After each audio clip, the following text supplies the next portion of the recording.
Hello আমার প্রিয় শিক্ষার্থীরা, আজকে আমি তোমাদের সঙ্গে ইতিহাসের কিছু গুরুত্বপূর্ণ এমসিকিউ নিয়ে আলোচনা করছি। 1 নাম্বার, ফরাসি বিপ্লবের প্রাককালে ফ্রান্সের সিংহাসনে ছিলেন? উত্তর হবে ষোড়শ লুই। পরে প্রশ্ন, ফ্রান্সকে ভ্রান্ত অর্থনৈতিক জাদুঘর বলেছেন? উত্তর হবে অ্যাডাম স্মিথ। পরে প্রশ্ন, বাস্তিল হলো ফ্রান্সের? উত্তর হবে দুর্গ। পরে প্রশ্ন, টেইলি হলো? উত্তর হবে সম্পত্তি কর। পরে প্রশ্ন, বাধ্যতামূলক শ্রম করকে বলা হয়? উত্তর হবে করভি। পরে প্রশ্ন, অস্ট্রিয়ার সম্রাট ছিলেন? উত্তর হবে দ্বিতীয় লিওপোল্ড। সামাজিক চুক্তি মতবাদের স্রষ্টা হলেন? উত্তর হবে রুশো। পরে প্রশ্ন, ফ্রান্সের তৃতীয় এস্টেটের সংখ্যা লঘু ছিল? উত্তর হবে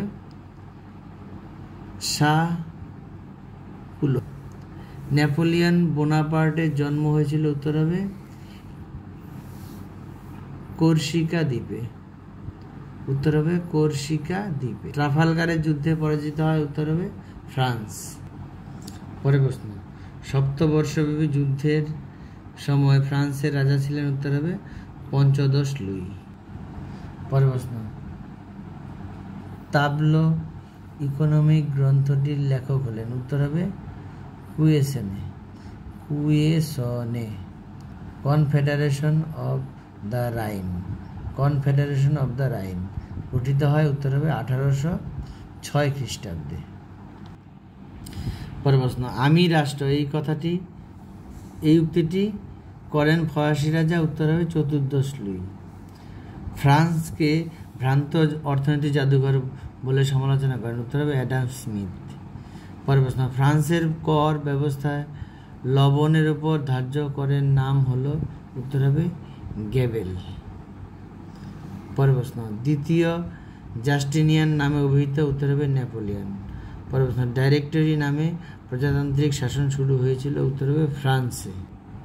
পরে প্রশ্ন, বিপ্লব পূর্ব ফ্রান্সে অভিযাত্রা কোন সম্প্রদায়ভুক্ত ছিলেন? উত্তর হবে দ্বিতীয়। পরে প্রশ্ন, ফ্রান্সের লবণ করকে বলা হতো?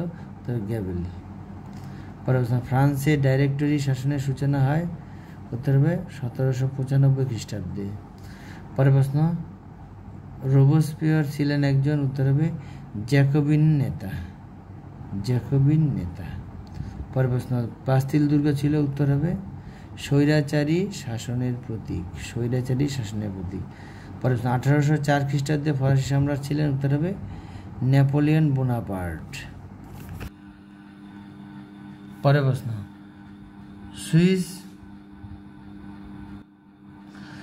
সুইস কনফেডারেশন এর পূর্ব নাম ছিল? উত্তর হবে হেলভেটিক প্রজাতন্ত্র। পরে প্রশ্ন, পোড়া মাটির নীতি হলো? উত্তর হবে খাদ্যশস্য জল নষ্ট করে দেওয়া। পরে প্রশ্ন, নেপোলিয়নের আত্মজীবনীর নাম? উত্তর হবে, এখানে যেগুলি দেওয়া হচ্ছে কোনোটি নয়। পরে প্রশ্ন, ট্রাফালগারের যুদ্ধে ফ্রান্স কোন দেশের কাছে পরাজিত হয়? উত্তর হবে ইংল্যান্ড। পরে প্রশ্ন, ফ্রান্সকে রাজনৈতিক কারাগার বলেছেন? উত্তর হবে ভলতেয়ার। পরে প্রশ্ন, আমি রাষ্ট্র বলেছেন? উত্তর হবে চতুর্দশ লুই। পরে প্রশ্ন, the spirit of the laws রচনা করেন? উত্তর হবে মন্তেস্কু। পরে প্রশ্ন, ফরাসি বিপ্লবের জনক বলা হয়? উত্তর হবে রুশোকে। পরে প্রশ্ন, অর্থমন্ত্রী ছিলেন না? উত্তর হবে ক্যানন।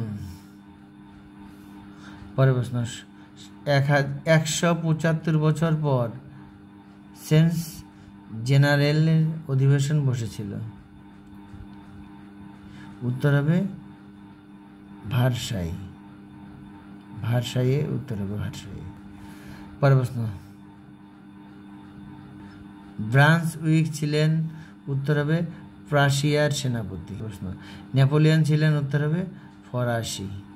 ট্রাফালগারের যুদ্ধ হয়েছিল? উত্তর হবে 1805 খ্রিস্টাব্দে। পরে প্রশ্ন, নেপোলিয়নের গ্র্যান্ড আর্মির সংখ্যা ছিল? উত্তর হবে 6,75,000।